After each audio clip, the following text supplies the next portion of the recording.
Stop blaming the timing. Stop blaming people. Stop blaming luck. Because here's the truth most people avoid. Success doesn't start with money. It doesn't start with opportunity.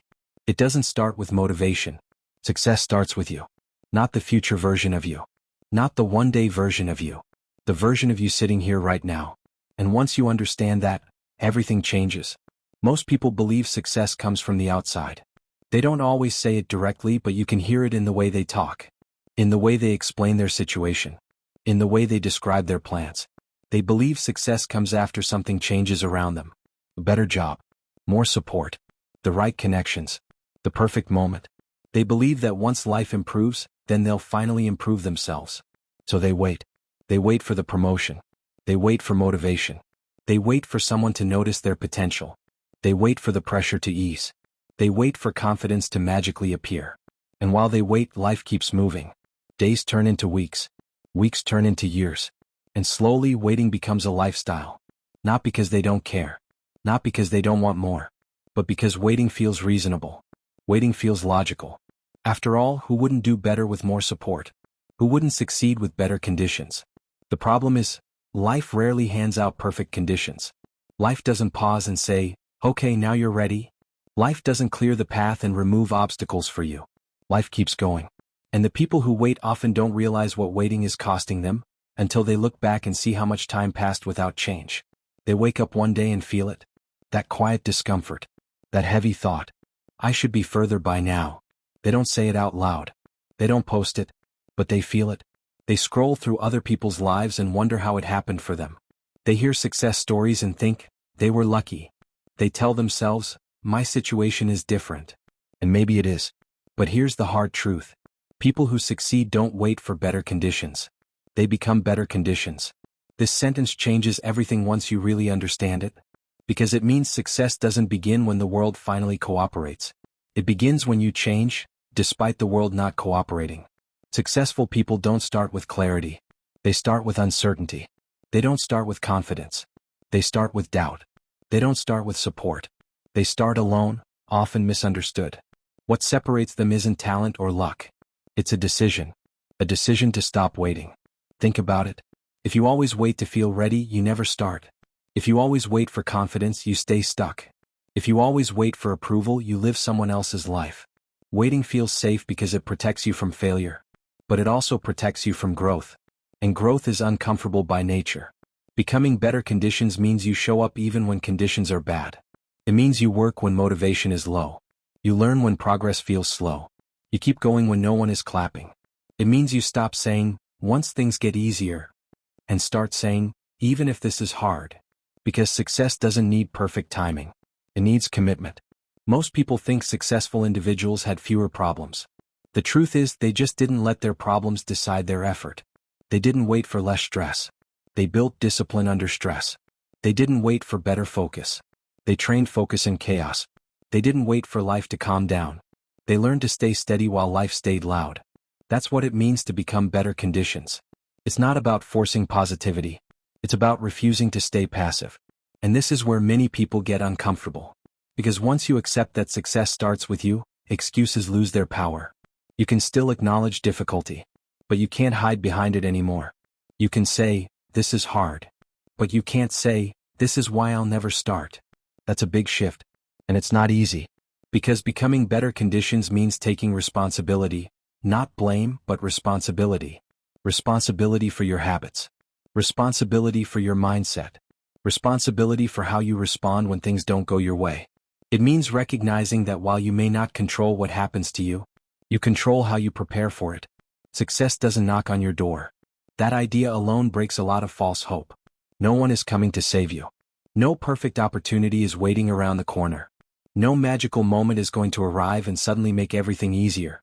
Success responds to who you are becoming. Read that again. Success responds to who you are becoming. Not who you wish you were. Not who you plan to be one day. Who you are practicing being, daily. If you're becoming disciplined, opportunities respond to that. If you're becoming consistent, progress responds to that.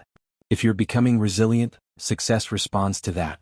But if you're becoming passive, if you're becoming comfortable, if you're becoming someone who waits, then life responds to that too. This is why two people can be in the same situation and end up in completely different places. Same resources, same background, same challenges. One waits, the other moves. One complains, the other adjusts. One says, "I'll start when?" The other says, "I'll start with what I have." And over time that difference compounds. Small actions stack up. Small habits build identity. Identity creates results. Success doesn't arrive loudly. It arrives quietly after years of unseen effort. That's why it looks sudden from the outside. People say, they came out of nowhere. But the truth is, they were becoming better conditions the whole time. They were learning while others were waiting. They were practicing while others were preparing. They were showing up while others were hoping. And hoping without action leads nowhere. This doesn't mean you need to hustle endlessly. It doesn't mean you never rest. It doesn't mean you ignore your limits. It means you stop using your limits as excuses. You work with what you have. You grow where you are. You improve what's within reach. That's how you shift from waiting to building. And that shift changes how you see your life. You stop asking, "Why hasn't this happened yet?" And start asking, "Who do I need to become for this to happen?" That question is powerful because it puts the focus back where it belongs, on you. Not in a heavy way. Not in a judgmental way. In an empowering way. Because if success responds to who you're becoming, then your future is not random. It's shaped by your daily choices. What you do when no one is watching. What you choose when comfort and growth compete. How you talk to yourself when things don't work out. Those moments decide everything. Most people are waiting for motivation to change. But motivation comes and goes. Becoming better conditions means you act even when motivation is absent. You do the small things consistently. You improve one habit at a time. You stop expecting instant results. You understand that progress is invisible before it's obvious. And slowly something shifts. You feel more capable, more grounded, more in control. Not because life became easy, but because you became stronger. That's the part most people miss. They think success means life will stop being hard. It won't. But you will stop being fragile. And that's the real win. Because once you stop waiting for the world to change, and start changing yourself within the world you're in, momentum begins. Opportunities show up, not because you begged for them, but because you're ready for them. People trust you more, because you trust yourself. You handle pressure better, because you've practiced handling it. You move faster, because you're not waiting for permission. That's what it means to become better conditions. It's not loud. It's not glamorous. It's quiet. It's daily. It's honest. And it works. So if you're listening to this and feeling that familiar urge to wait for next year, wait for things to calm down, wait for confidence. Pause. Ask yourself this instead. Who would I need to become if I stopped waiting? Not what would need to change outside. Not who would need to help me. Who would I need to become? More disciplined? More focused? More patient? More resilient? That's where success begins. Not in better conditions. In you becoming better conditions. Because success doesn't knock on your door. It responds, quietly, steadily, to who you are becoming. And the moment you stop waiting is the moment everything starts moving. It's not inability. It's comfort. Most people don't fail because they aren't capable. That's the truth most people don't want to face, because it removes the easy excuse. If you aren't capable, then it's understandable. If you weren't born with the talent, if you didn't get the opportunity, if you never had the tools, then failure makes sense. But that's not what happens to most people. Most people can do it. They have the ability. They have the brain. They have the potential. They have at least enough time and enough chances to start. They just don't. And the reason is rarely dramatic. They fail because they stay comfortable. Why comfort feels so convincing? Comfort feels safe. It feels like protection. Like a warm room when it's cold outside. Like staying in bed when the alarm rings. Like choosing the familiar route even when you know it takes longer. Comfort feels familiar. Even when it hurts, it's a pain you recognize. Even when you're tired, it's a tiredness you've gotten used to. Even when you're unhappy, it's an unhappiness you already know how to live with. Comfort feels easy. It asks nothing of you. It doesn't require courage. It doesn't demand growth. It just lets you stay as you are. And that's exactly why it's dangerous. Because comfort isn't always peace. Sometimes comfort is a cage with soft walls. The quiet trade you don't notice. Comfort offers you a trade. Not all at once. Not clearly. It offers you relief now, in exchange for progress later. It says, do it tomorrow. Rest a little more. You've had a long day. You deserve a break. Start when you feel ready. And that voice sounds kind.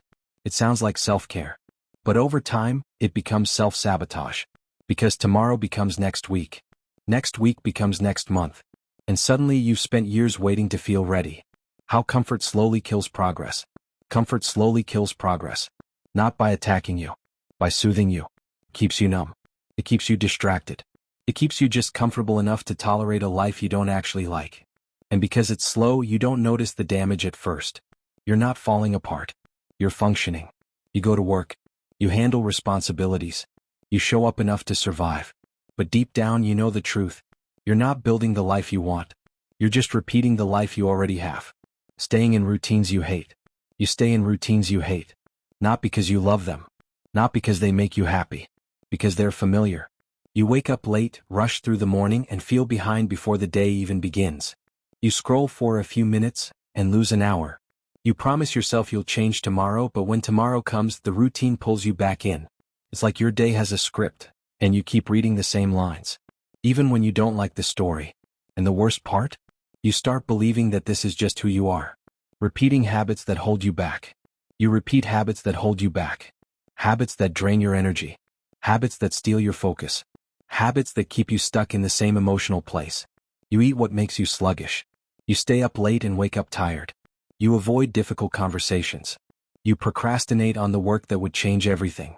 Then you tell yourself, I'll fix it later. But later becomes a habit too. And habits don't change with wishing. They change with discomfort. The stories we tell to protect our ego. And then there are the stories. The ones you tell yourself quietly.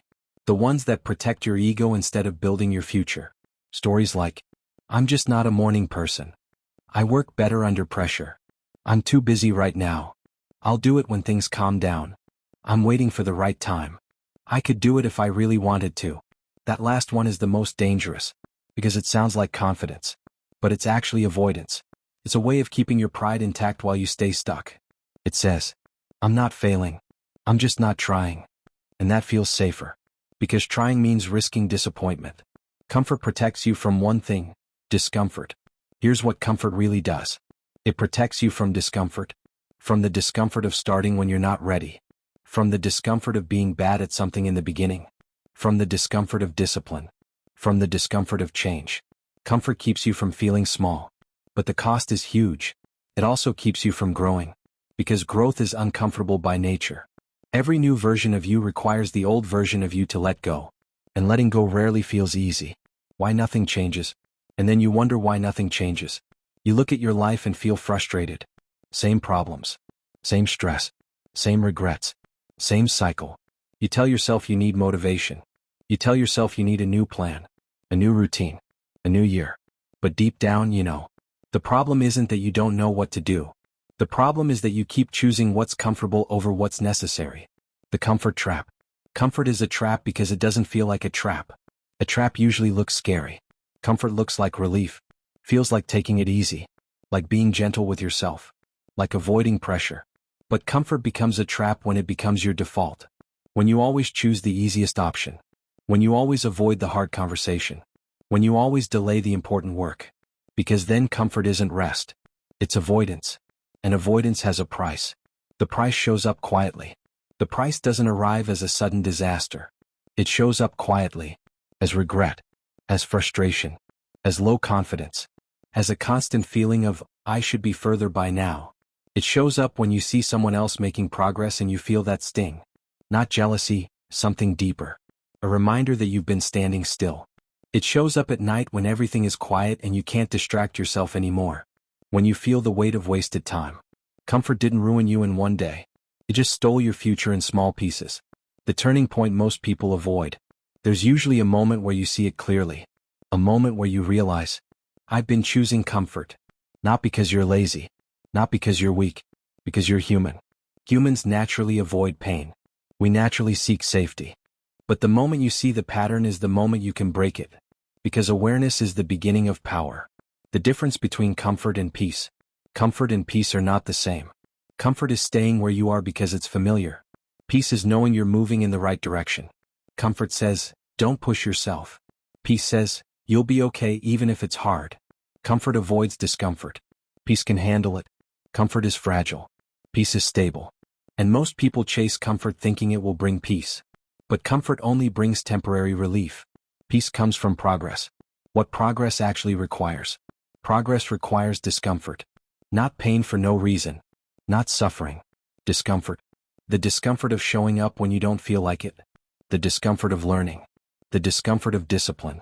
The discomfort of doing something imperfectly instead of doing nothing perfectly. Progress requires you to stop negotiating with your future. To stop waiting for the mood. To stop waiting for confidence. To act anyway. Small discomfort, big change. The good news is, you don't need massive discomfort. You don't need a dramatic life overhaul. You need small daily discomfort, on purpose. Wake up a little earlier. Say no to the habit you keep running back to. Do 10 minutes of the work you avoid. Walk even when you don't feel like it. Read one page. Practice one skill. Small actions that feel uncomfortable now, but create a better life later. That's the trade you want. Discomfort today. Freedom tomorrow. The moment you choose growth. When you finally choose growth, something changes inside you. Not your life immediately. Your identity. You stop seeing yourself as someone who could do it. You become someone who does. Even if it's slow. Even if it's messy. That shift is powerful. Because the person who shows up consistently eventually becomes unstoppable. Not because they're special. Because they stopped living for comfort. Why your future needs you to be uncomfortable. Your future doesn't need you to be perfect. It needs you to be brave enough to leave what's familiar. Brave enough to sit in discomfort long enough for change to happen. Because comfort keeps you where you are. And if you stay where you are long enough, you start calling it your destiny. But it's not destiny. It's a decision. So ask yourself this. If nothing changes, what does your life look like in 1 year? Same routines. Same habits. Same excuses. Same frustration.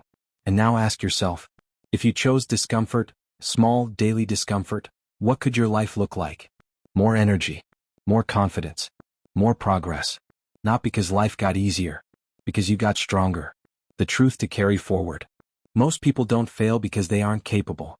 They fail because they stay comfortable. Comfort feels safe. Comfort feels familiar. Comfort feels easy.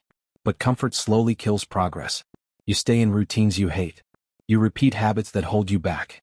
You tell yourself stories that protect your ego instead of building your future. And then you wonder why nothing changes. Until one day you stop wondering. And you start choosing. Not comfort. Growth. The moment responsibility comes home. The moment your life changes is the moment you stop outsourcing responsibility. Not to your past. Not to your parents. Not to the system. To you. That moment doesn't arrive with fireworks. It doesn't feel heroic. It doesn't even feel good at first. Most of the time it feels heavy. Because responsibility is weight. And weight is uncomfortable when you've been putting it down for a long time. Why we hand responsibility away? From the beginning we're taught, sometimes gently, sometimes harshly, that our circumstances shape us. If your childhood was hard, that explains things. If your parents struggled, that explains things. If the system failed you, that explains things. And those explanations are often true. They matter. They leave marks. They shape how you see the world. But somewhere along the way, explanations quietly turn into excuses. Not because you're weak, but because pain wants relief. Blame feels lighter than responsibility. Blame says it's not my fault. Responsibility says it's my move. And when you're tired, hurt, or overwhelmed, not my fault feels safer. So you point backward. To the past. To the people who didn't show up. To the opportunities you didn't get. To the unfairness you didn't choose. And again, none of that is imagined. Life is not fair. But fairness is not the same thing as control. The quiet cost of blame. Blame feels comforting in the moment. It gives your pain a place to land. It gives your frustration a story. It gives your struggle a reason. But blame comes with a hidden cost. When responsibility belongs to someone else. So does the power to change things. If your life is the result of what they did, what they failed to do, or what the system allowed, then improvement depends on them too. And most of the time they're not coming back to fix it. That's the part no one wants to say out loud. The moment you start to feel stuck. There's usually a phase where this becomes clear. You've explained your situation 100 times. You understand why things are the way they are. You can trace the roots of your struggles perfectly. And still, nothing changes. You wake up with the same weight. You face the same patterns. You feel the same frustration. That's when the question starts forming quietly inside you. If I understand all of this, why am I still here? The answer isn't that you're incapable. It's that understanding alone doesn't move anything. Only ownership does. Taking responsibility doesn't mean taking the blame. This is important. Taking responsibility does not mean saying everything is your fault. It does not mean denying your pain. It does not mean excusing what happened to you. It does not mean pretending life gave you the same starting line as everyone else. Responsibility simply means this. From this point forward, your response matters more than your situation. You didn't choose everything that shaped you, but you choose what shapes you next. That's the shift. Why this moment feels uncomfortable. The moment responsibility becomes yours, something changes internally. You lose the comfort of, if only. You lose the safety of waiting for someone else. You lose the excuse of circumstances being the final word. And that's scary. Because now the pressure is on you. Not to be perfect. Not to fix everything at once. But to stop waiting. Responsibility removes the illusion of helplessness. And even though helplessness hurts, it's familiar. Power is unfamiliar. And unfamiliar things feel risky. The inner conversation that changes everything. At some point, usually in a quiet moment, you hear a different voice. Not loud. Not dramatic. Just honest. It says, no one is coming to save me. Not in a hopeless way. In a clarifying way. No one is coming to live your life for you. No one is coming to make the choices you're avoiding. No one is coming to build the habits you keep postponing. And strangely, that realization doesn't crush you. Steadies you. Because if no one else is responsible, then you are. And if you are, then something is possible. Responsibility is the beginning of power. Self-responsibility is power. Not because it makes life easier, but because it makes change possible. When responsibility is yours, so is direction. So is effort. So is progress. You stop asking, why did this happen to me? You start asking, what can I do with what I have? That question changes everything. Small ownership, big shifts. Responsibility doesn't start with big declarations. It starts small. It looks like choosing not to scroll when you should rest. Choosing to show up even when motivation is gone. Choosing to learn instead of complain. Choosing to respond instead of react. Choosing effort instead of excuses. These choices don't feel powerful in the moment. They feel ordinary. But over time they change how you see yourself. You stop feeling like life is happening to you. You start feeling like you're participating. The end of waiting. When you stop outsourcing responsibility, something subtle happens. You stop waiting for permission. You stop waiting for the right time. You stop waiting for confidence. You stop waiting for someone to notice your potential. You begin acting from where you are. Not because it's ideal, but because it's real. And real is enough to begin. Life still isn't fair, and that's okay. Taking responsibility doesn't magically make life fair. You'll still face setbacks. You'll still feel tired. You'll still have days where progress feels invisible. But now the story is different. Instead of feeling trapped, you feel involved. Instead of feeling powerless, you feel engaged. Instead of feeling like a victim of circumstances, you feel like a participant in your future. That shift is quiet, but it's massive. The weight that becomes strength. At first, responsibility feels heavy, like something added to your shoulders. But over time you realize something surprising. That weight is strength training. It builds resilience. It builds confidence. It builds self-trust. Every time you take ownership, you reinforce a new identity. I can handle this. And that belief compounds. The freedom inside ownership. There is a strange freedom in saying, this is on me. Because once it's yours, you don't have to wait anymore. You don't need permission to change. You don't need approval to grow. You don't need perfect conditions to start. You can begin, imperfectly, slowly, honestly. And that's enough. Looking forward instead of back. When responsibility comes home, your focus shifts. You stop staring at the past, replaying what should have been different. You start looking forward, asking what's possible now. The past explains you. It doesn't define you. Responsibility is what moves you forward. A quiet promise to yourself. This isn't about pressure. It's about clarity. It's about making a quiet promise. I will stop waiting for someone else to fix this. Not with anger. Not with resentment. With calm determination. The moment that matters most. The moment your life changes is the moment you stop outsourcing responsibility. Not to your past. Not to your parents. Not to the system. To you. This doesn't mean life is fair. It means your response matters more than your situation. Self-responsibility is power. Because once it's yours, so is the ability to change it. And that's where real transformation begins. After you show up. Many people say, I'll start when I feel confident. They say it casually, almost innocently. As if confidence is something that simply appears one morning like good weather. As if one day they'll wake up and suddenly feel ready, certain, fearless. So they wait. They wait to feel confident before they speak up. They wait to feel confident before they begin the project. They wait to feel confident before they change their routine, their habits, their life. Waiting feels safe. Waiting feels responsible. Waiting feels like preparation. But that day rarely comes. Not because people don't want it badly enough. Not because they lack talent or potential. It doesn't come because confidence doesn't arrive before action. Confidence is not the starting point. It's the result. Still, the waiting continues. You see it in quiet moments.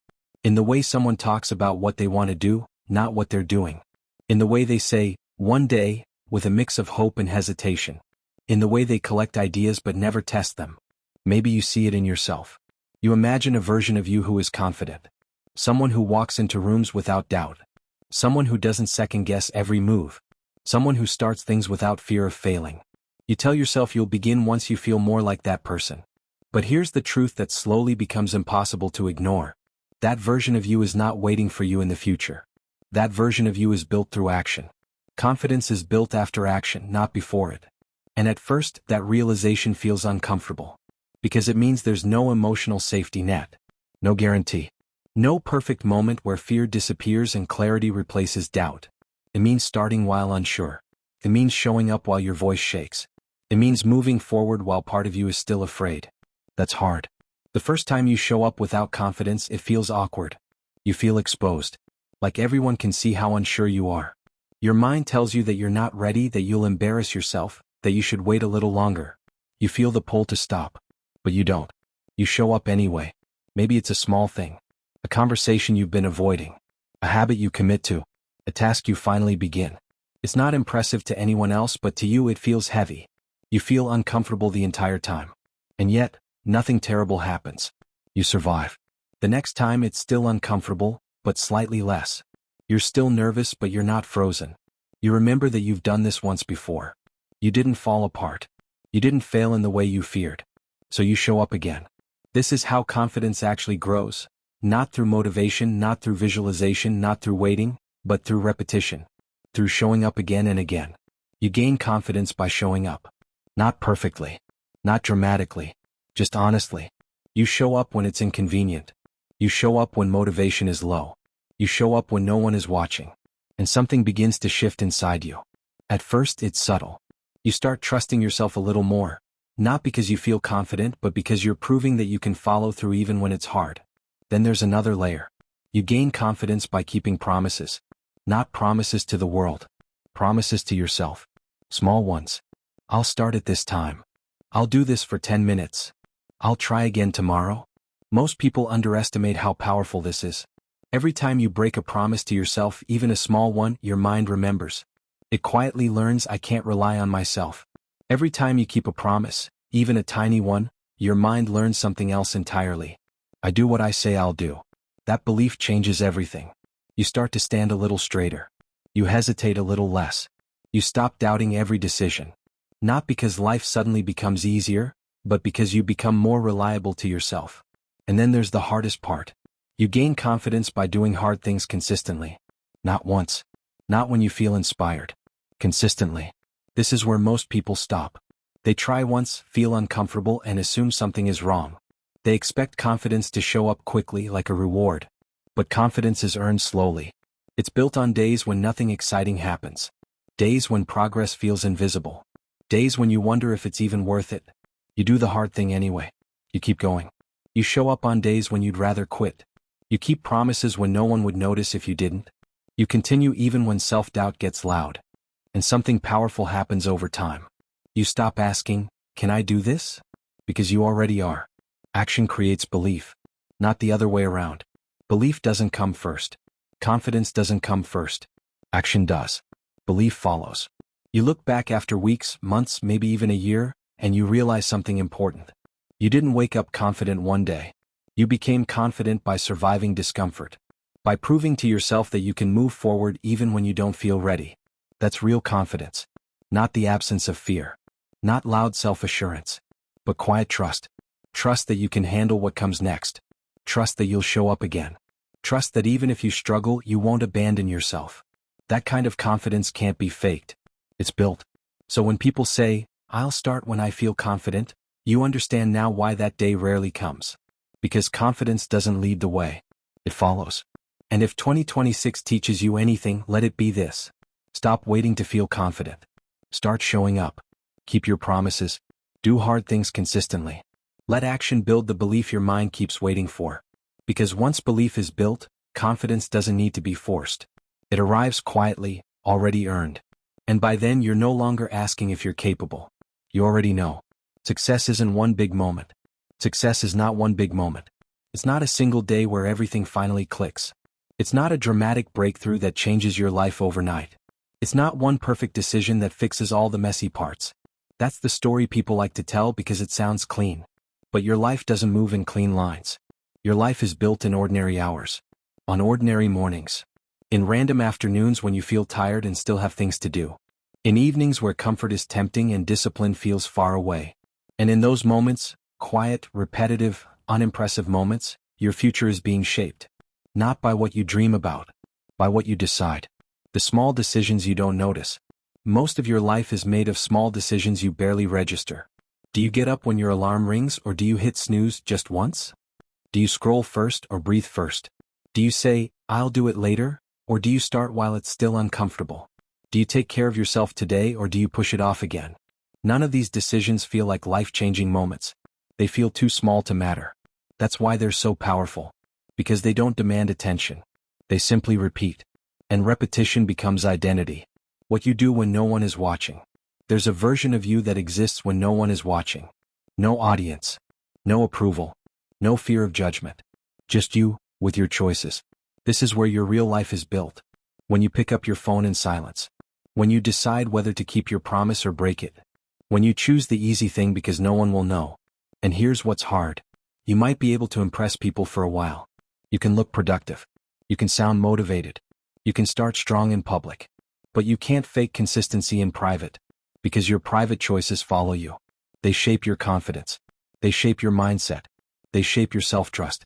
What you do when no one is watching becomes the foundation of who you are. Comfort and growth compete every day. People think success is about talent. But most days, success is about a simple competition. Comfort versus growth. Comfort says, stay where it's easy. Don't risk embarrassment. Don't start if you can't finish perfectly. Escape into distractions. Avoid discomfort. Growth says, begin even if it's messy. Keep going even if it's slow. Choose the hard thing that helps you later. Sit with discomfort instead of running from it. Comfort feels good now. Growth feels good later. And most of your future is decided in the moments where these two compete. Not in huge dramatic choices. In small ones. How you speak to yourself matters more than you think. Here's another place success is shaped. The way you speak to yourself. Not the words you say when you're feeling confident. The words you say when you mess up. When you're tired. When you're behind. When you feel like you're failing. That inner voice can either build you or break you. Some people punish themselves with their own thoughts. You always mess up. You're not disciplined. You'll never change. And they think that harshness will push them. But it doesn't push you. It drains you. It makes you fear your own effort. A better inner voice isn't soft in a fake way. It's firm and kind. It says, okay, we slipped. We restart. Slow progress still counts. Stay with it. When your inner voice becomes a coach instead of a bully, you last longer. And lasting longer is what creates results. Small habits shape identity. Small habits repeated daily shape your identity. This is one of the most important truths you can learn. Because your identity isn't just who you are. It's who you believe you are. And what you believe about yourself controls what you do. If you believe you're inconsistent, you'll act inconsistent. If you believe you give up easily, you'll quit quickly. If you believe you're not disciplined, you'll avoid effort.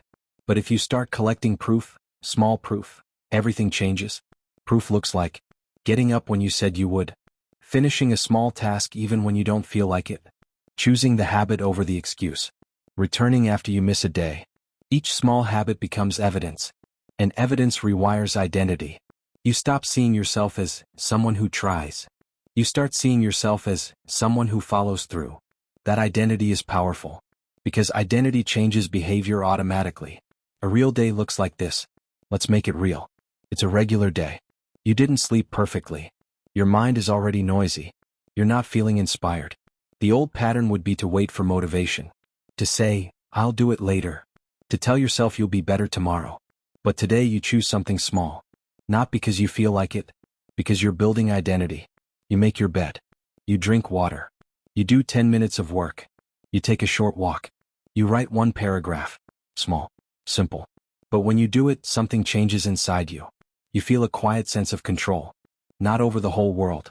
Over yourself. And that feeling is rare for someone who's been stuck. That feeling is success in its earliest form. The compounding effect no one talks about. People underestimate small habits because they want results fast. But small habits compound. Like interest. One decision doesn't change your life. But one decision repeated daily does. Because it doesn't just create progress. It creates momentum. And momentum is what carries you when motivation disappears. Momentum makes habits easier. Momentum reduces resistance. Momentum builds confidence. And the best part? Momentum doesn't require you to be extraordinary. It requires you to be consistent. When you slip, identity is tested. There will be days you mess up. You'll skip the habit. You'll lose your routine. You'll fall into old patterns. That's normal. But here's the difference between people who change and people who stay stuck. It's not who never slips. It's who returns. When you slip, your identity is tested. You can say, see, I'm the same. And give up. Or you can say, okay, that happened. I'm still the kind of person who comes back. And restart. That one decision, returning, might be the most powerful habit of all. Because it teaches your brain. I don't quit on myself. Identity shapes your future. Identity shapes your future because it shapes your choices. If you see yourself as disciplined, you act disciplined. If you see yourself as reliable, you keep promises. If you see yourself as someone who grows, you keep choosing growth. Your future is not built in one dramatic leap. It's built in the person you become through repetition. And you become that person through small decisions. The quiet definition of success. So maybe success isn't what you thought. Maybe success isn't the big applause moment. Maybe success is doing the right thing when no one is watching. Speaking to yourself with respect when you fail. Choosing growth when comfort is tempting. Building small habits that make you proud. It's quiet. It's steady. It's real. And it's available every day. Not in the future. Today. Bring it back to one choice. If you want to start building success, you don't need to change everything. You just need one decision. One small habit. One moment where you choose the person you want to be. Because success is not one big moment. It's a series of small decisions. What you do when no one is watching. How you speak to yourself. What you choose when comfort and growth compete. Small habits repeated daily shape your identity. And identity shapes your future. Discipline is self-respect in motion. 1. The word everyone gets wrong. Discipline is misunderstood. The moment people hear the word, they imagine punishment. Cold mornings. Harsh rules.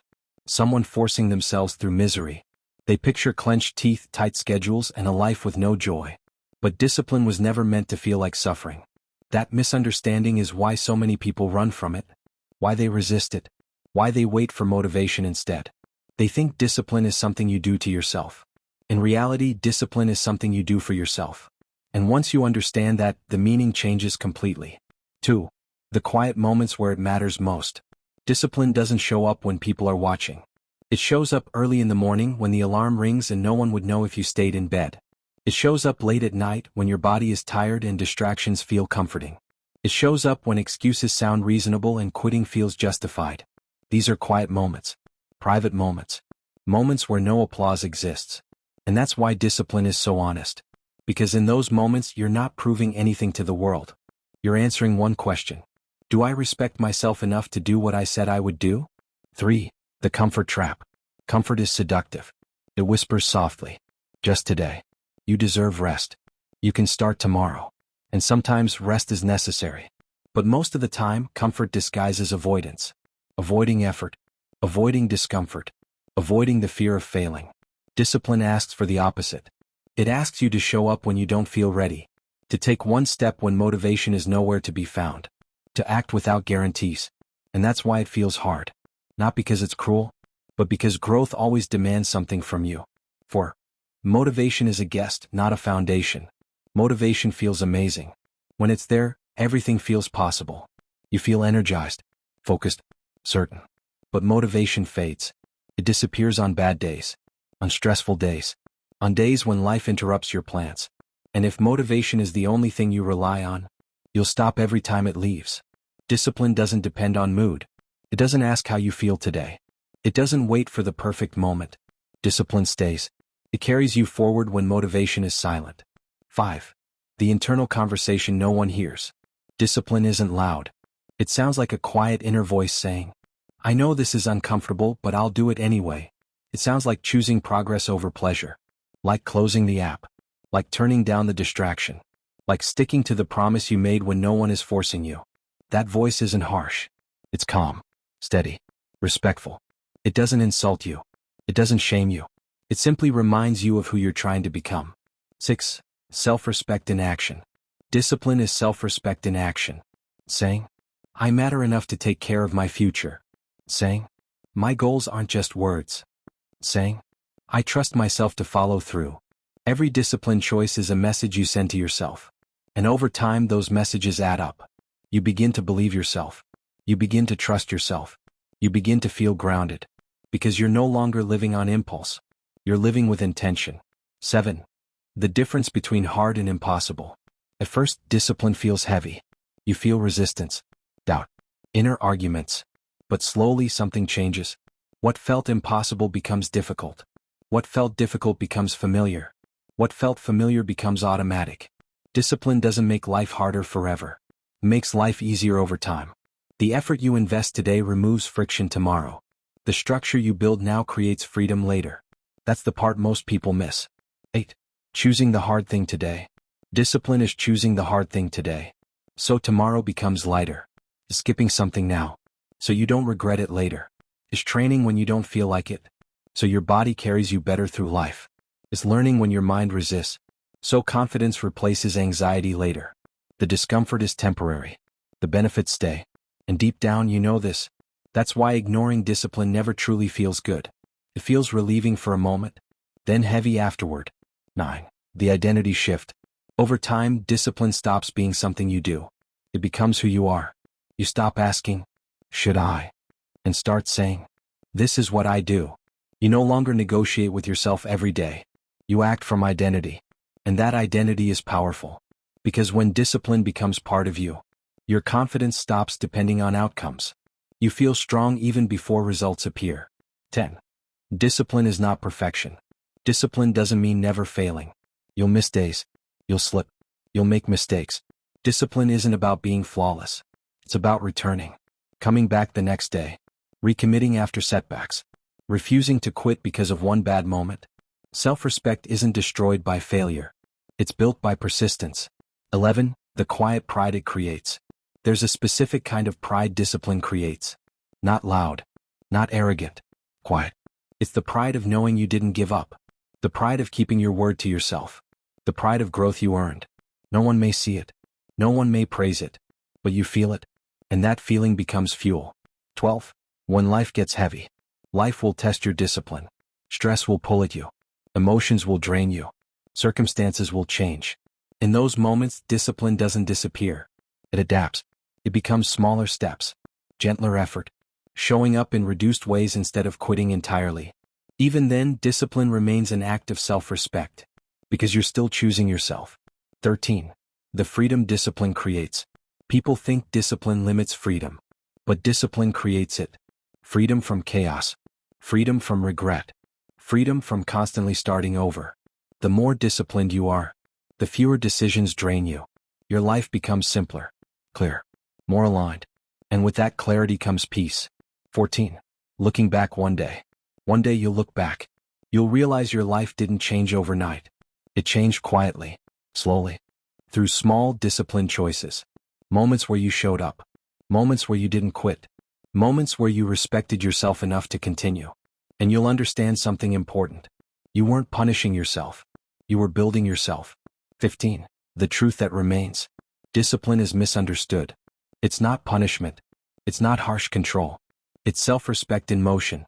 Saying, "I matter enough to do what's hard today, so tomorrow is easier." Motivation fades. Discipline stays.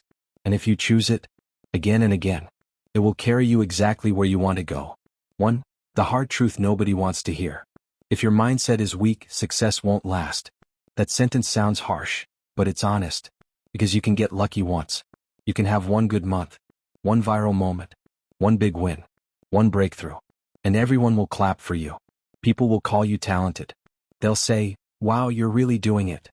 But if your mind is fragile, if you crumble under pressure, if you panic the moment things get hard, then success becomes heavy. It becomes something you can't carry for long. And I learned that the hard way. Not in a dramatic movie-style moment, but in quiet moments. The kind nobody sees. The kind that happen when you're alone, staring at your phone, staring at your ceiling, staring at your life, and thinking, why do I keep messing it up right when things start going well? 2. The quiet saboteurs. Negative self-talk. Constant comparison. Fear of failure. These don't jump at you like a loud enemy. They whisper. They sit in the background like a song you didn't choose, but somehow it keeps playing. You wake up and your mind is already talking. Today you'll probably mess up again. Other people are doing better. You're not built for this. What if you fail in front of everyone? At first you think it's just being realistic. You think it's normal. But it's not realism. It's a slow leak. And the scary part about a slow leak is you don't notice it until you're empty. 3. The day success finally came, and I still felt small. I remember the day something finally worked for me. It was something I had been pushing for, showing up, trying, learning, failing, trying again. And then one day it hit. The results came. The numbers went up. People noticed. Messages started coming in. For a moment I felt it. That little rush. That feeling of, finally. I'm not invisible anymore. But that feeling didn't last. Because right after the excitement came the fear. I started thinking, now you have to keep this up. Now you have to prove it wasn't luck. Now everyone's watching. And instead of enjoying the win, I started living in panic. That's when I realized something painful. You can be succeeding on the outside and still losing on the inside. For the comparison trap that ruins everything. Constant comparison is sneaky. It doesn't show up as jealousy at first. It shows up as motivation. You scroll and think, okay, they're doing better. Let me push harder. But soon it turns into a habit. You start checking other people's progress more than your own. You see someone your age doing something big and suddenly your own progress feels embarrassing. You start questioning everything. Why is their life moving faster? Why do they look confident and I don't? Why is it easier for them? And the worst part? Comparison makes you forget where you started. It makes you disrespect your own journey. You stop seeing your growth. You stop appreciating your discipline. You stop feeling proud. Because you're too busy staring at someone else's finish line. 5. Fear of failure. The prison that looks like safety. Fear of failure doesn't always look like fear. Sometimes it looks like planning. You keep preparing, keep researching, keep thinking, keep waiting for the perfect time. You tell yourself you're being smart. But deep down you're scared. Scared of being judged. Scared of being laughed at. Scared of trying your best and still not being enough. So you play small. You hold back. You do half effort so if it doesn't work you can say, I didn't really try anyway. And that's the saddest part. Because you start protecting your ego at the cost of your potential. 6. The night my own thoughts turned against me. I still remember one night clearly. I was lying in bed. Lights off. Phone face down. Quiet room. And my mind was loud. It wasn't one thought. It was many. A whole crowd of thoughts talking over each other. You're behind. You're not consistent. You're not like them. You're going to fail. Who do you think you are? It felt like my brain was attacking me, using my own voice. And I realized something that scared me. If you don't control your mindset will control you. And it won't always be kind. 7. What a strong mindset really looks like. Here's what I used to believe. A strong mindset means you don't feel fear. You don't feel doubt. You don't feel pain. But that's not strength. That's pretending. A strong mindset doesn't avoid difficulty. It handles it calmly. Calmly doesn't mean you don't care. It means you don't panic. It means you can feel the pressure and still choose your next step. It means your emotions don't become your decision maker. Because life will test you. Delays will happen. People will disappoint you. Plans will fall apart. Failures will come. A weak mindset takes that personally and collapses. A strong mindset says, okay, this is hard. But I'm still here. 8. The small shift that changed everything. One day I started paying attention to my inner voice. Not fighting it. Not forcing positive vibes. Just listening. And I noticed something. the way I spoke to myself. I would never speak to someone I love like that. If a friend failed, I wouldn't say, "You're useless." If a friend was slow, I wouldn't say, "You'll never make it." If a friend was struggling, I wouldn't say, "You're pathetic." But to myself, I was brutal. So I made one small change. I stopped letting my mind talk to me without consequences. Whenever a negative thought came like, "You're not good enough," I didn't pretend it didn't exist. I answered it calmly. "I'm learning. I'm improving. I'm not quitting." Not dramatic. Not fake. Just grounded. And slowly my mind started to feel less like an enemy and more like a teammate. 9. The hard days didn't disappear.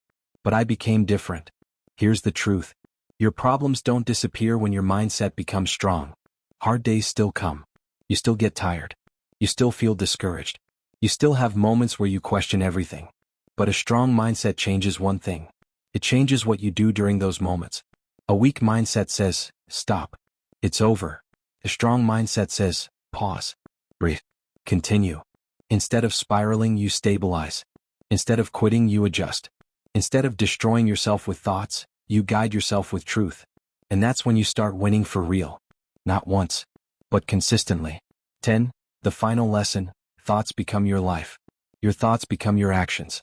Your actions become your life. That's not just a quote. That's a warning. And it's also a promise.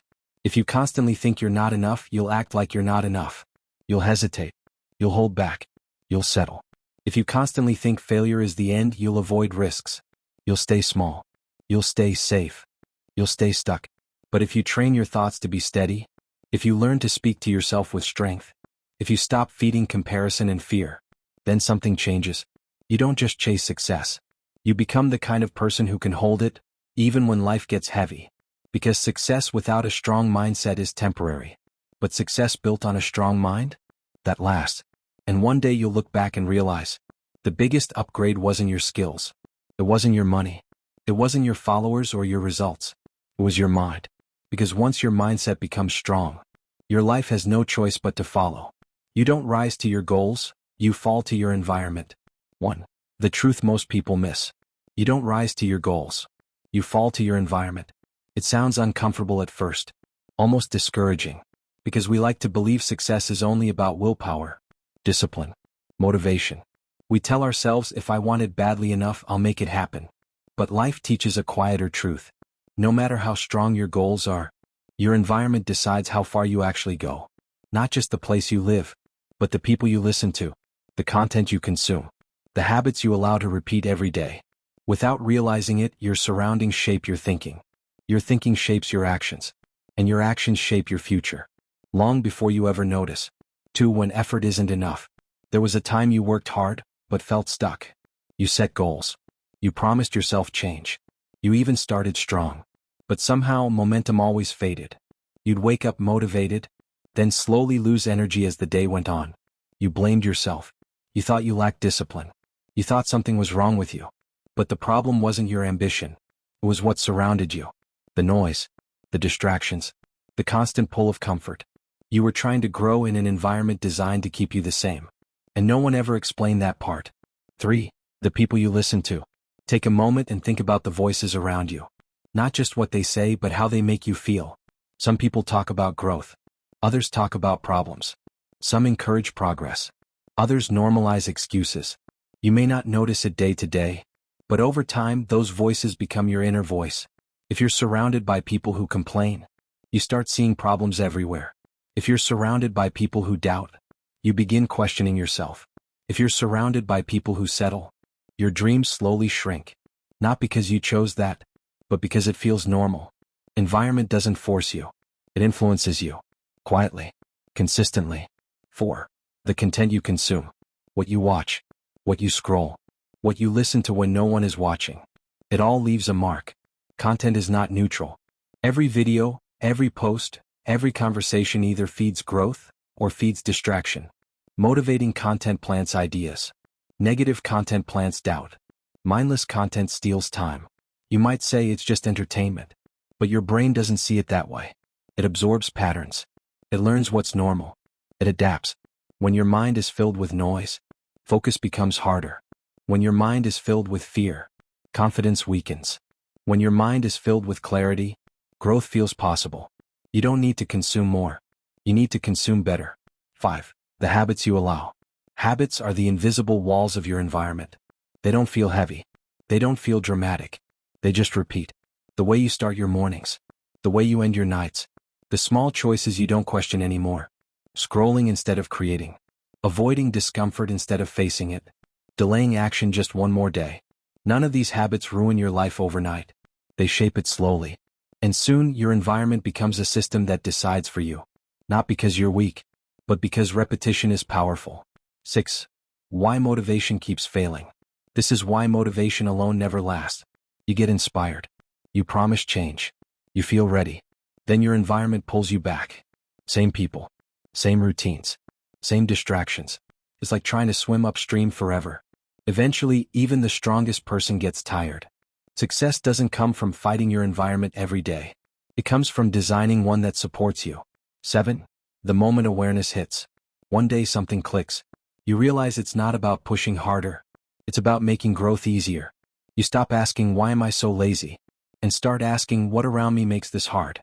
You notice who drains your energy. What steals your focus. What keeps you stuck in old patterns.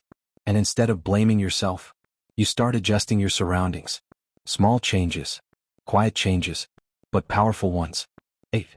Changing your environment doesn't mean running away. Changing your environment doesn't mean disappearing. It means choosing intentionally. You spend less time with negativity. You protect your mornings. You limit distractions that don't serve your future. You replace noise with clarity. Chaos with structure. Comfort with challenge. You don't become extreme. You become selective. And slowly, effort feels lighter. 9. Growth becomes easier. Something incredible happens in the right environment. Growth stops feeling like a battle. Discipline doesn't feel forced. Focus doesn't feel impossible. Consistency doesn't feel heavy. You still work hard, but you're no longer fighting everything around you. Your surroundings begin pulling you forward instead of holding you back. The right people challenge you. The right content inspires you. The right habits support your goals. Progress feels natural. 10. The quiet confidence that follows. As your environment changes, so do you. Your thinking becomes clearer. Your confidence grows quietly. Your actions align with your goals. You don't announce your growth. You don't explain your changes. You just move differently. With purpose. With calm. With direction. And people notice, not because you said anything, but because results speak. 11. The hard truth. You don't rise to your goals. You fall to your environment. If you want a different future, you must surround yourself with things that support it. Not someday. Not later. No. Because success grows faster in the right environment. 12. Final reflection. You don't need more motivation. You don't need more pressure. You need better surroundings. Change the voices you listen to. Change the content you consume. Change the habits you allow.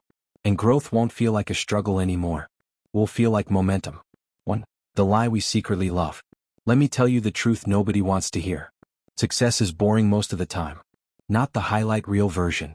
Not the I woke up inspired, the universe aligned, and everything worked out version. I mean the real thing. The quiet thing. The thing that happens when your motivation is gone, your mood is low, and the results are so invisible you start wondering if you're wasting your life. Because there's a lie we secretly love. We love talent. We love natural gifts. We love the idea that someone is just built different. It makes success feel magical. Clean. Certain. Like destiny. But the longer you watch life, your own life, other people's lives, the more you realize the most talented person in the room isn't always the one who wins. Talent without consistency fails. Consistency without talent wins. And the painful part? You can be talented and still lose if you don't show up. I learned that slowly. In a way that didn't feel like a lesson at all. It felt like disappointment, repeated. 2. The version of me that started strong. I used to be that person who started strong.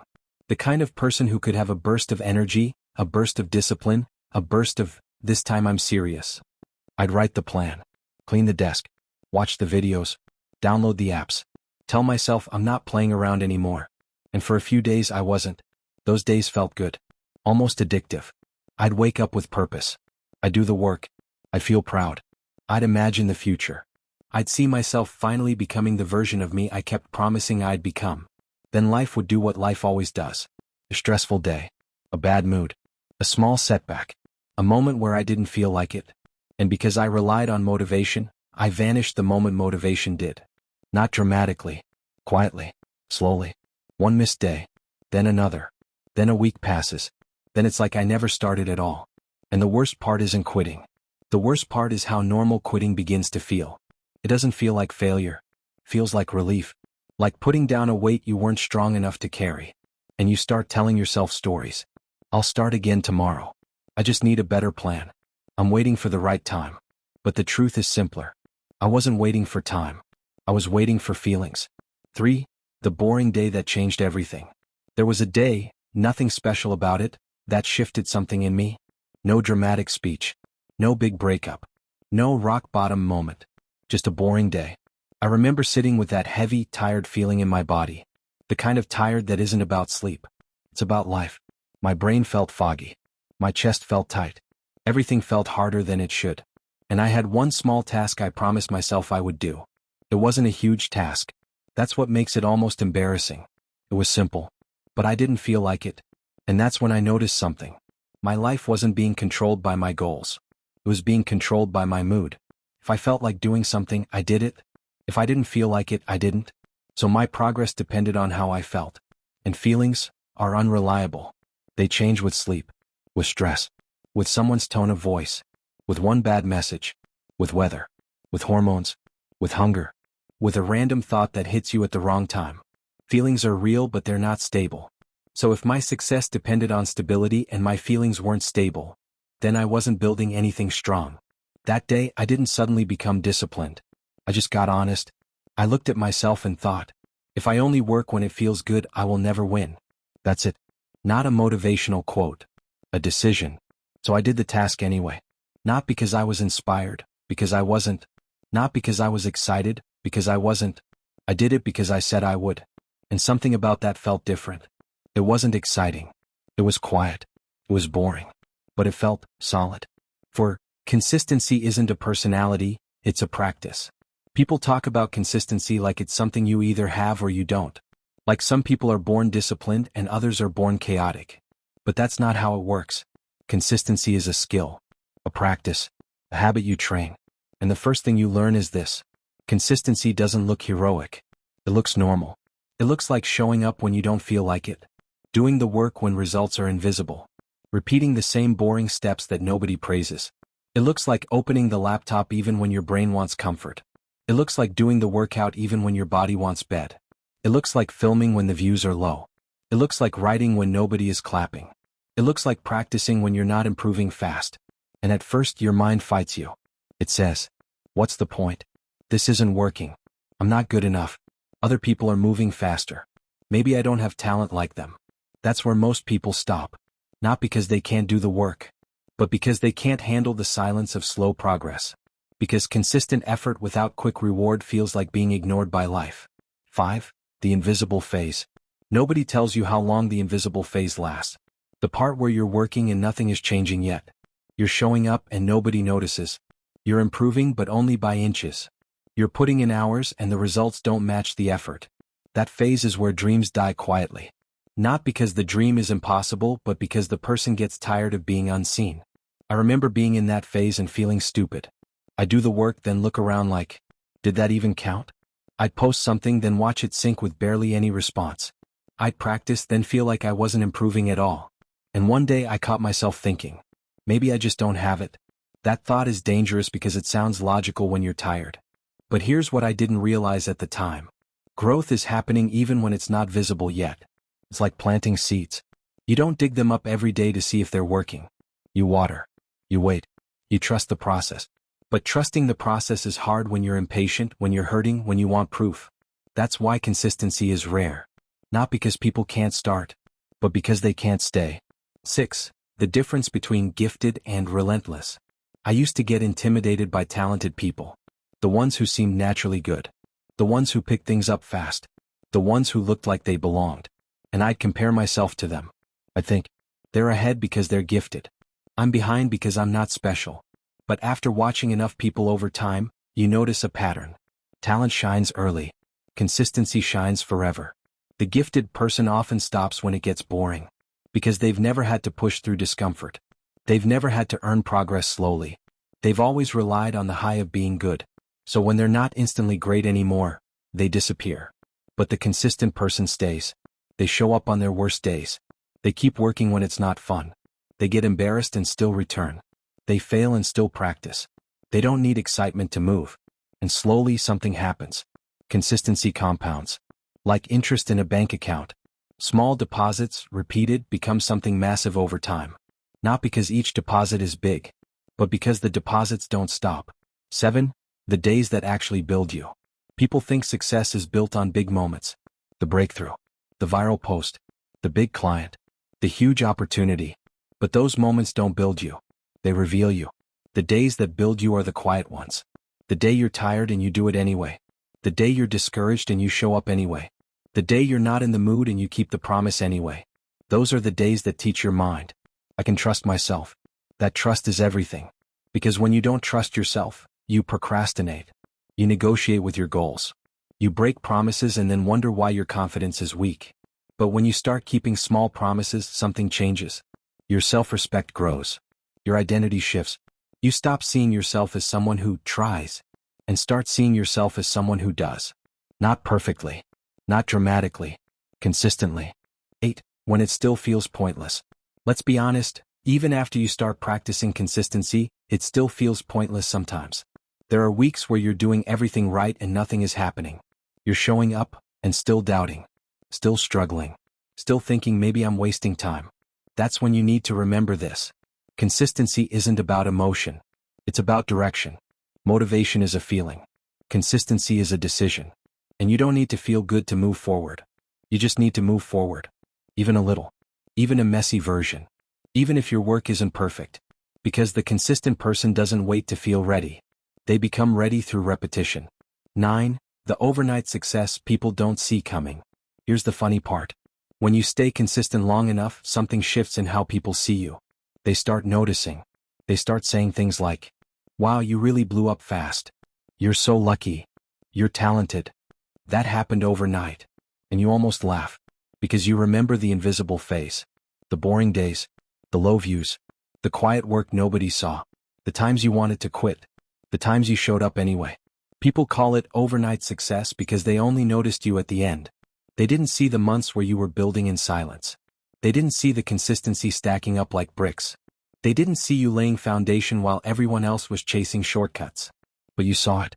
And that's why it's yours. 10. The simple rule that wins. Talent without consistency fails. Consistency without talent wins. Because talent is potential. Consistency is proof.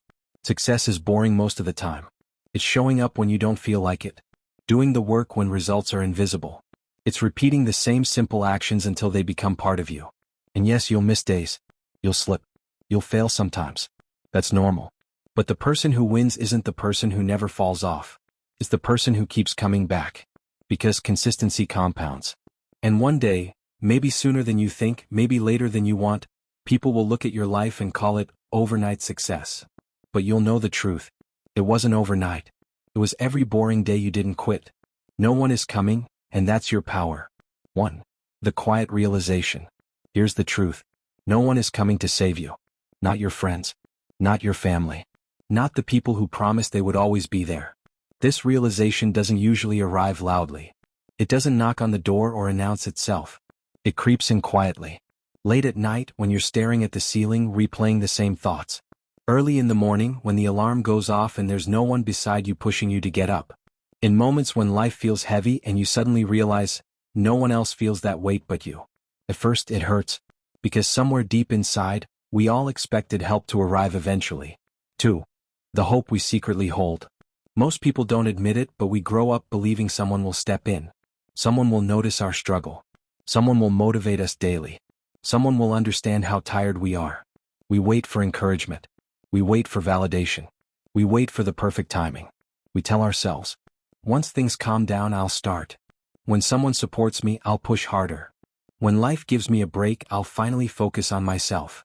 But life doesn't pause. Days pass. Weeks blur together. Years quietly slip away. And the help we were waiting for never arrives. 3. The discomfort of being alone with responsibility. There comes a moment when you stop blaming circumstances. You stop blaming people. And you're left with something far more uncomfortable: responsibility. Because no one is pushing you daily. No one is checking if you showed up for your goals. No one is watching whether you quit or continue. It's just you, your habits, your discipline, your excuses. And that realization feels heavy at first.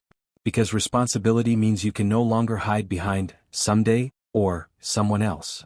For why this truth feels scary at first. The idea that no one is coming can feel terrifying. It means there's no safety net, no backup plan, no one to blame if things don't change. It means your growth depends on your choices. Your future depends on your effort. Your success depends on what you do when no one is watching. That kind of truth exposes you. It strips away comfort. It removes illusions. It forces honesty. And honesty can be painful. 5. The shift from fear to power. But here's what most people miss. This truth isn't meant to scare you. It's meant to free you. Because once you accept that no one is coming, you stop waiting. You stop hoping for motivation to magically appear. You stop expecting others to understand your vision. You stop relying on outside energy to fuel your progress. And something powerful happens. You realize you don't need permission. 6. When you stop waiting, you start moving. When you stop waiting for someone to save you, you move differently. You wake up with intention. Not because you're excited, but because you're committed. You work even when you don't feel motivated. You show up even when no one claps for you. You keep going even when progress feels invisible. Because now you understand something crucial. No one will care more than you do. And that's not lonely. That's clarity. 7. The myth of constant motivation. People talk a lot about motivation. They wait for it like it's a gift that arrives at the right moment. But motivation is unreliable. Some days it shows up. Most days it doesn't. And if you only move when you feel motivated, you stay stuck. The people who build something meaningful aren't special. They're just consistent. They act even when it's uncomfortable. They work even when they're tired. They choose progress over comfort, again and again. 8. Learning to push yourself. When no one pushes you, you learn how to push yourself. At first it's awkward. You argue with your own mind. You negotiate with your excuses. You battle the voice that says, just rest today. But slowly discipline grows. You begin trusting yourself because you keep promises to yourself. You gain confidence because you follow through. You stop doubting your ability to handle hard things. Self-respect starts here. 9. The lonely phase nobody talks about. There's a phase most people don't talk about. It's the quiet phase. When you're working but no one notices. When you're changing but no one comments. When you're growing but it feels invisible. This phase is lonely. Because you're no longer who you used to be. But you haven't become who you're meant to be yet. Many people quit here. Not because they can't succeed. But because they don't feel seen. 10. Why being unseen is a gift. But being unseen is a gift. It allows you to build without pressure. To fail without judgment. To grow without distractions. You don't owe explanations. You don't need validation. You don't need applause. You're building quietly. And quiet work builds strong foundations. 11. When responsibility turns into freedom. Once you accept full responsibility, something unexpected happens. You feel lighter. Because now, nothing is holding you back except you. No one else controls your effort. No one else controls your focus. No one else controls your pace. You stop blaming and start building. That shift changes everything. 12. Success is personal. Success doesn't look the same for everyone. For some, it's financial freedom. For others, it's peace of mind. For many, it's simply becoming stronger than yesterday. But all success begins the same way. With a decision. A decision to stop waiting. A decision to take ownership. A decision to start, even imperfectly. 13. Why someday is the enemy. Someday feels comforting. It sounds safe. It feels flexible. But someday never arrives. Life happens now. Opportunities exist now. Growth is possible now. Waiting doesn't make things easier. It just makes time pass faster. 14. Starting small is still starting. You don't need a perfect plan. You don't need everything figured out. You need action. Small steps count. Daily effort counts. Showing up counts. Momentum is built through consistency, not intensity. 15. When you finally choose yourself. The most powerful moment isn't when life changes. It's when you decide you're worth the effort. When you choose discipline over comfort. Growth over excuses. Long-term peace over short-term pleasure. That choice rewires everything. 16. No one will care more than you. This truth isn't cruel. It's honest. No one will sacrifice their comfort for your dreams. No one will wake up early for your goals. No one will carry your struggles for you. And that's okay, because this is your life. 17. The strength you didn't know you had. When you stop relying on others, you discover strength you didn't know existed. Resilience, patience, focus. You realize you can handle more than you thought. 18. The power of starting today. Not tomorrow. Not next year. Today. Today is where habits begin. Today is where effort matters. Today is where change becomes possible. Even one small action today beats a perfect plan tomorrow. 19. Empowerment over fear. This truth doesn't take hope away. It gives it back. Because if no one is coming to save you, then no one can stop you either. Your progress is in your hands. 20. The final truth. Here's the truth. No one is coming to save you. No one will push you daily. No one will care more than you do. And that's not scary. That's empowering. Because success starts with you. Not tomorrow. Not next year. Today. You don't need permission. You don't need approval. You don't need perfect conditions. You need a decision. To show up. To take responsibility. To stop waiting. Because success doesn't start with the world changing. It starts with you.